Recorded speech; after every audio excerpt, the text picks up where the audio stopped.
ఎండలతో మండిపోతున్న తెలుగు ప్రజలకు వాతావరణ శాఖ చల్లని కబురు చెప్పింది. నేటి నుంచి 3 రోజుల పాటు తెలుగు రాష్ట్రాల్లో వర్షాలు పడతాయని వాతావరణ శాఖ తెలిపింది. పలు చోట్ల భారీ వర్షాలతో పాటు హైదరాబాద్, నల్గొండ వంటి ప్రాంతాల్లో చిరుజల్లులు పడతాయని చెప్పింది. ఇప్పటికే కొన్ని ప్రాంతాల్లో వాతావరణం ఉదయం నుంచే చల్లబడింది. పగటిపూట ఉష్ణోగ్రతలు 37 నుంచి 40 డిగ్రీలు ఉండే అవకాశం ఉన్నప్పటికీ సాయంత్రంలో పలు ప్రాంతాల్లో భారీ వర్షాలు పడతాయని సమాచారం.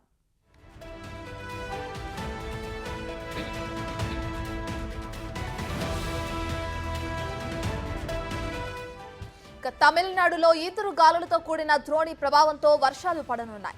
కోస్తాంధ్ర, రాయలసీమ, యానాం, తెలంగాణలో ఈ ప్రభావం కొనసాగుతుంది. ఇక విశాఖ జిల్లాలో అయితే ఒక్కసారిగా వాతావరణం మారింది. రాత్రి నుంచి వర్షం కురుస్తుంది. నిన్నటి వరకు వడగాలులు, ఉక్కపోతతో ఉక్కిరిబిక్కిరైన విశాఖ వాసులకు ఈ వర్షాలు వరంలా మారాయి.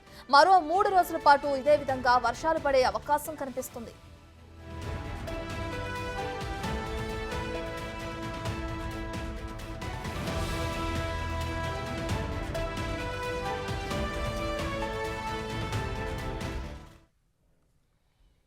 ఇక తెలంగాణలో పలు చోట్ల వర్షాలతో పాటు ఎండలు అదరకొడుతున్నాయి. దీనికి సంబంధించి మరింత సమాచారం మా ప్రతినిధి అంజుమా అందిస్తారు.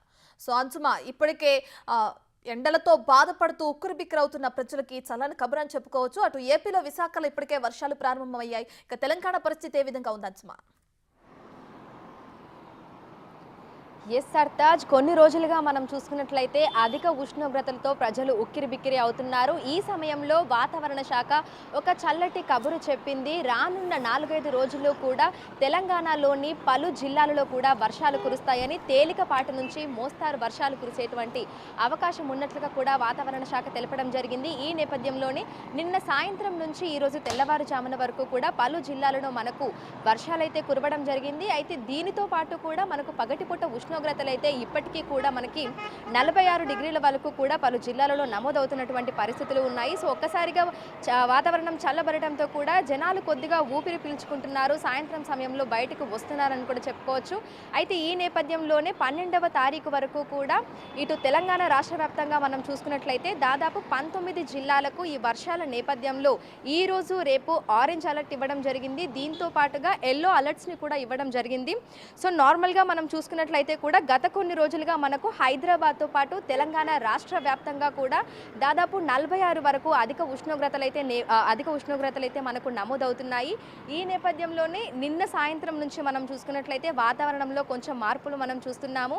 ఇటు ఉరుములు, మెరుపులు, అదేవిధంగా ఈదురు గాలులతో కూడినటువంటి వర్షాలు పడతాయని కూడా మనకు కొన్ని రోజుల క్రితమే వాతావరణ శాఖ తెలపడం జరిగింది. ఈ నేపథ్యంలోనే నిన్నటి నుంచి మనకు కొంచెం వర్షాలు కురుస్తున్నాయి. కొన్ని చోట్ల మనకి నార్మల్గా మనం ఇప్పుడు చూసుకున్నట్లయితే కూడా ఇటు తెలంగాణ రాష్ట్ర వ్యాప్తంగా సిద్దిపేట్, అదేవిధంగా భద్రాద్రి, కొత్తగూడెం, నాగర్ కర్నూల్, సిద్దిపేట్, మెదక్, వనపర్తి, భువనగిరి, సో ఈ ప్రాంతాలలో కూడా మనకు తేలికపాటి నుంచి మోస్తారు వర్షాలైతే కురిసినటువంటి వర్ష సూచన అయితే మనకు కనిపిస్తుంది. అయితే దీంతో పాటుగా ఇటు 11 జిల్లాలలోని 20 మండలాల్లో మనకు 45 నుంచి 46.8 డిగ్రీల గరిష్ట ఉష్ణోగ్రతలు కూడా నమోదయ్యాయి.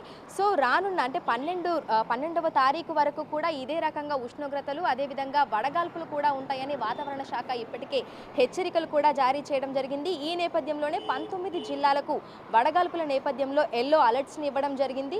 ఇక పూర్తిగా రాష్ట్ర వ్యాప్తంగా మనం చూసుకున్నట్లయితే దాదాపు 23 జిల్లాలలో ఈ ఉరుములు, మెరుపులతో అదేవిధంగా ఈదురుగాలులతో కూడినటువంటి వర్షాలు కూడా కురుస్తాయని అయితే తెలపడం జరిగింది. ఈ నేపథ్యంలోనే ప్రజలు అప్రమత్తంగా ఉండాలని, ఎందుకంటే ఉదయం నుంచి సాయంత్రం వరకు మనకు విపరీతమైనటువంటి ఉష్ణోగ్రతలు, అదేవిధంగా వడగాల్పులు ఉండేటువంటి అవకాశం ఉంది.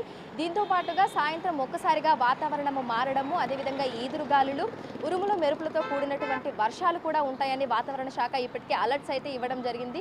సో ఒక్కసారిగా వాతావరణం మారినప్పుడు కూడా అనారోగ్య సమస్యలు కూడా మనకు తలెత్తేటువంటి అవకాశం ఉంటుంది. ఈ నేపథ్యంలోనే ప్రజలు మరింత అప్రమత్తంగా ఉండాలని, అత్యవసరం అయితే తప్ప బయటకు రాకూడదని కూడా ఇటు వాతావరణ శాఖ, అదేవిధంగా వైద్యులు కూడా ఇటీవలి కాలంలో తరచుగా సూచనలు అయితే జారీ చేస్తూనే ఉన్నారు. సో హైదరాబాద్లో మనం చూసుకున్నట్లయితే ప్రస్తుతం మనకు 43 నుంచి 44 డిగ్రీల అత్యధిక ఉష్ణోగ్రతలు నమోదవుతున్నాయి. ఇక అత్యధికంగా మనం చూసుకున్నట్లయితే కూడా రాష్ట్ర వ్యాప్తంగా వ్యాప్తంగా 46.8 డిగ్రీలకు కూడా మనకు ఉష్ణోగ్రతలు అనేవి చేరుకున్నాయి. అంటే గత ఏడాదితో మనం చూసుకుంటే దాదాపు 10 డిగ్రీల ఉష్ణోగ్రతలు కూడా పెరిగినటువంటి పరిస్థితులు ఉన్నాయి. చెట్లు లేకపోవడము, అదేవిధంగా చెరువులను కబ్జాలు చేయడము, దీంతో పాటుగా పొల్యూషన్ పెరిగిపోవడము, ఆయా కారణాల వల్ల కూడా ఏడాదికి ఏడాది మనకు ఉష్ణోగ్రతలు అనేవి పెరుగుతూనే ఉన్నాయి. దాదాపు 10 సంవత్సరాల తర్వాత కూడా మనం రికార్డు స్థాయిలో ఉష్ణోగ్రతలను అయితే చూస్తున్నాము. హైదరాబాద్లో అయితే ఎప్పుడు లేనంత కూడా ఉష్ణోగ్రతలు అనేవి మండిపోతున్నాయి. ఇక జనాలు బయటికి రావాలంటేనే అల్లాడిపోతున్నటువంటి పరిస్థితులు. మనకు 6:30-7 గంటలకే సూర్యుడు వచ్చేస్తున్నాడు. దాదాపు సాయంత్రం 6:30-7:30 వరకు కూడా మనకు అత్యధిక ఉష్ణోగ్రతలు అనేవి కూడా ఉంటున్నాయి. ఇక ఉదయం 11 గంటల నుంచి సాయంత్రం 4 గంటల వరకు ఎంత వీలైతే అంత బయటికి రాకుండా ఉండటమే మంచిది అని కూడా ఇటు వాతావరణ శాఖ అధికారులు ఇప్పటికే అలర్ట్స్ ఇవ్వడం జరిగింది. ఇక బయటికి వచ్చినప్పుడు తగు జాగ్రత్తలు తీసుకోవాలని కూడా సూచించడం జరిగింది. సో 12వ తారీఖు వరకు కూడా పరిస్థితి ఇదే విధంగా ఉండనుంది. ఇప్పటికీ అన్ని జిల్లాల్లో చూసుకున్నట్లయితే, అదేవిధంగా జిల్లాల మండలాల్లో చూసుకున్నట్లయితే కూడా మనకి దాదాపు 46 పైనే ఉష్ణోగ్రతలు అనేవి నమోదవుతున్నాయి. ఇక 12వ తారీఖు వరకు పరిస్థితి ఇదే విధంగా ఉంటుందని, అత్యధిక ఉష్ణోగ్రతలతో పాటు ఉరుములు మెరుపులతో కూడినటువంటి వర్షాలు సాయంకాలం సమయంలో ఉంటాయని, సో ఈ నేపథ్యంలోనే ప్రజలు మరింత అప్రమత్తంగా ఉండాలని కూడా వాతావరణ శాఖ హెచ్చరికలు అయితే జారీ చేయడం జరిగింది.